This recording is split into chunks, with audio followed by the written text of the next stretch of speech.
Link News de volta e no Link Saúde de hoje nós vamos falar sobre doenças do crescimento. O doutor Malebranche Carneiro, endocrinologista do Hospital Moriá, está aqui com a gente para a gente entender melhor sobre essa doença. A gente sabe que a ausência de GH compromete o crescimento de uma criança, mas como o pai pode identificar que essa criança está fora da estatura? Boa noite. É importante você ver sempre a estatura dos pais. Então, a gente não pode comparar uma criança de pais altos com uma criança de pais baixos. Então, a criança vai ter o que o médico vai esperar para a genética dela e, diante disso, existe um alcance de altura que a gente pode mais ou menos prever. Claro que isso pode alterar de uma pessoa para outra. E, doutor, existe alguma idade específica que é preciso ficar mais atento com essa curva de crescimento? Está crescendo muito ou se cresceu pouco? O hormônio de crescimento, como a Viviane falou, ele é importante para o crescimento, mais importante, a partir dos 2 anos de idade. Então, se você tem, por exemplo, uma deficiência de hormônio de crescimento, depois dos 2 anos de idade é que a criança vai crescer menos, porque antes ela tem uma coordenação do crescimento por outros fatores, por outros hormônios.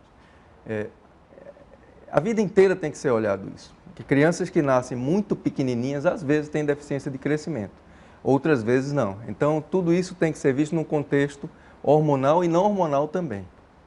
Pode ser hereditário? Sim.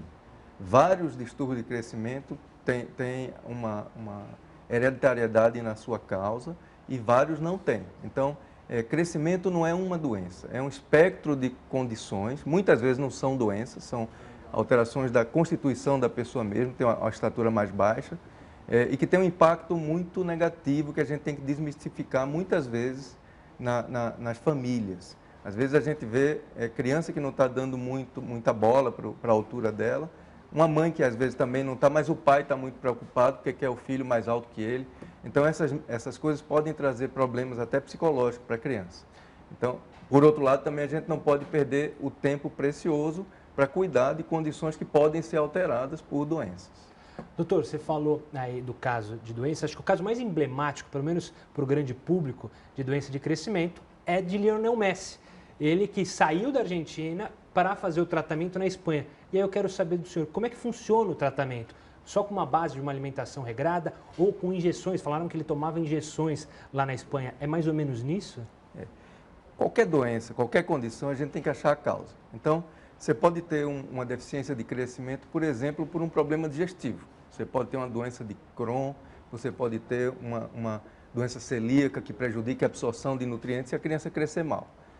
No caso do Messi, a deficiência de hormônio de crescimento, ela tem que ser diagnosticada o mais precoce possível, porque aí você vai ter um resultado final melhor. Antigamente usava-se hormônio de crescimento extraído de cadáver. Hoje a gente tem o hormônio de crescimento por biologia molecular, com injeções que não doem, são injeções diárias, né? Todos os dias à noite a criança toma uma injeção, tentando mimetizar aquilo que o organismo faz, que é produzir hormônio de crescimento, que vai no fígado e faz produzir um outro hormônio chamado IGF-1, ou somatomedina C, que faz com que várias ações do hormônio de crescimento ocorram nos ossos, nas cartilagens, na pele, em todos os órgãos. E no caso do adulto, em que momento que você pode prescrever o GH? Aí já é um assunto mais controverso. A deficiência de hormônio de crescimento no adulto, há alguns anos atrás, né,